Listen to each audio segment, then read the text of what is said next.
बिस्मिल्लाहिर्रहमानिर्रहीम। मोअज़्ज़ज़ सामीईन सामियात, अस्सलामु अलैकुम वरहमतुल्लाहि वबरकातुहू। आइएगा, आज हम मेरी बहनें जो हैज़ वाली हैं, पीरियड्स वाली हैं, उन्हें जब हैज़ खत्म हो जाते हैं, पीरियड खत्म हो जाते हैं, ब्लीडिंग आनी बंद हो जाती है, तो वो एक गलती जरूर करती हैं और उस गलती से खबरदार हो जाएं, वरना उनका रोजा नहीं रहेगा। वो गलती क्या है? जैसे ही उन्हें हैज और पीरियड आने बंद हो जाते हैं, तो उस वक्त वो क्या करती हैं कि सहरी खा लेती हैं, सहरी तनाविल कर लेती हैं, रात को सहरी खाती हैं और सहरी खाने के बाद ये समझती हैं कि सुबह को हम गुस्ल कर लेंगे, नहा लेंगे, हमारा रोजा हो जाएगा।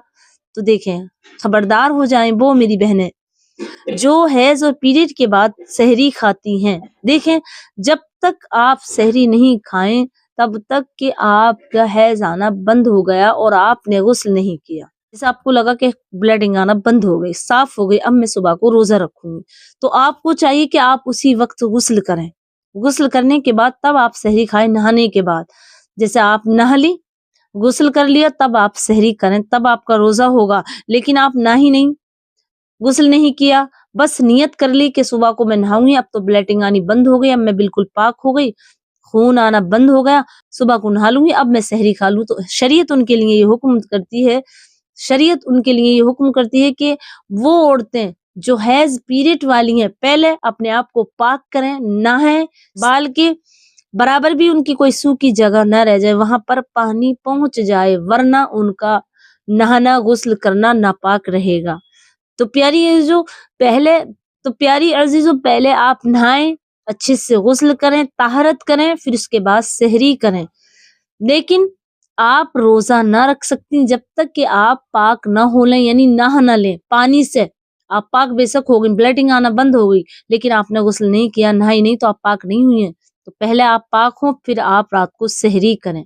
अब वो मेरी बहनें भी समझ लें जो शौहर वाली हैं, मियाँ बीवी, क्योंकि अब दोनों मियाँ बीवी ने तराबी के बाद ये सहरी में हम बिस्तरी की, अब नहाने का वक्त नहीं है, वो चाहती हैं कि सुबह को नहा लें हम या फजर के टाइम नहा लें, तो उनकी सहरी खाना कुल्ला करके हो जाएगी, उनका रोजा बिल्कुल हो जाएगा।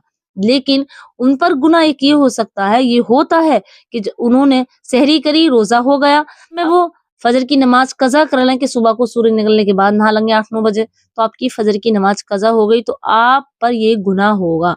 तो आपको चाहिए कि जैसे ही सहरी करें तो अजान होने के फौरन ही बाद गुस्ल कर लें, तब आपकी सहरी होगी। सहरी तो होगी आपकी, चाहे आप नहाए या ना नहाए, आपका रोजा बिल्कुल होगा। लेकिन अगर आपने इस तरह किया कि आपने सहरी भी कर ली और आपने गुस्ल नहीं किया, आप सारा दिन आप किसी काम से निकल गए, तो आपको फुर्सत नहीं मिली, तो आपने जोहर की छोड़ दी और फजर की भी छोड़ दी नमाज, तो इसका गुनाह पड़ेगा, आपका रोजा बिल्कुल हो जाएगा। तो उम्मीद करती हूँ कि जो मेरी बहनें शादीशुदा हैं उनके लिए ये हुक्म है कि वो सहरी खा करके सुबह को गुस्ल कर सकती हैं और कज़ा फजर की भी अदा कर सकती हैं, और फजर की नमाज से पहले नहा लें तो बहुत अच्छा है। लेकिन पीरियड्स वाली, हैज वाली औरतें जब तक नहाए ना, गुस्ल ना करें, वो सहरी नहीं करें, उनकी नहीं होगी। उम्मीद करती हूँ कि आप ये समझ गई हो, तो इस क्लिप को आगे भी शेयर कीजिएगा, मुझे अपनी दुआ में याद रखिएगा। अस्सलाम वालेकुम वरहमतुल्लाहि वबरकातुहू।